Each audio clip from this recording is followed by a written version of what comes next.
Dans une publication qui circule depuis ce dimanche sur les réseaux sociaux, Fulbert Atisso a encore une fois lancé des piques à son ancien mouvement.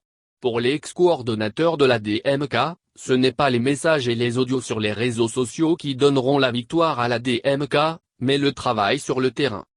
Quand on aura dit ça, qu'est-ce qu'on fait pour récupérer la victoire qui a été spoliée à la DMK le 22 février 2020? Ce sont les tweets, les messages et les audios postés sur les réseaux sociaux qui vont donner le pouvoir à la DMK? Qu'en est-il du terrain? Le plus important, ce n'est pas ce que l'histoire a fait de nous, mais ce que nous faisons de ce que l'histoire a fait de nous. Jean-Paul Sartre, a-t-il écrit. La réponse de l'un des partis membres de la dynamique Monseigneur Capozzero ne s'est pas fait attendre.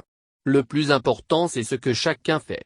Demandez-vous, vous-même, ce que vous faites pour le Togo, pour récupérer la victoire des hommes et des femmes du Togo, et non ce que font les autres autour de vous pour le Togo, encore moins ce qu'Abeyome Kodjo pourrait faire de mieux. La suite du 22 février 2020 est une responsabilité citoyenne individuelle dont la somme deviendra républicaine, a répliqué le PSA, parti membre de la DMK.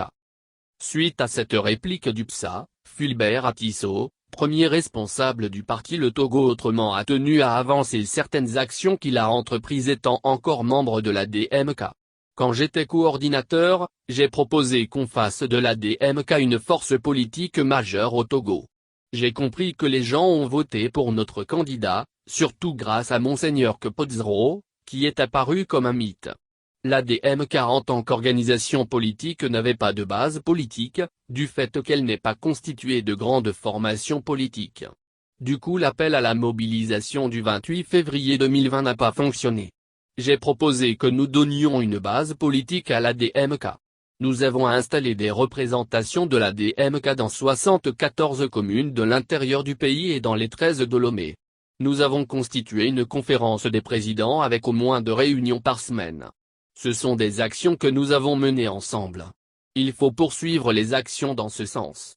Je crois dans les actions de terrain, je laisse la bataille de l'opinion à d'autres, a-t-il souligné.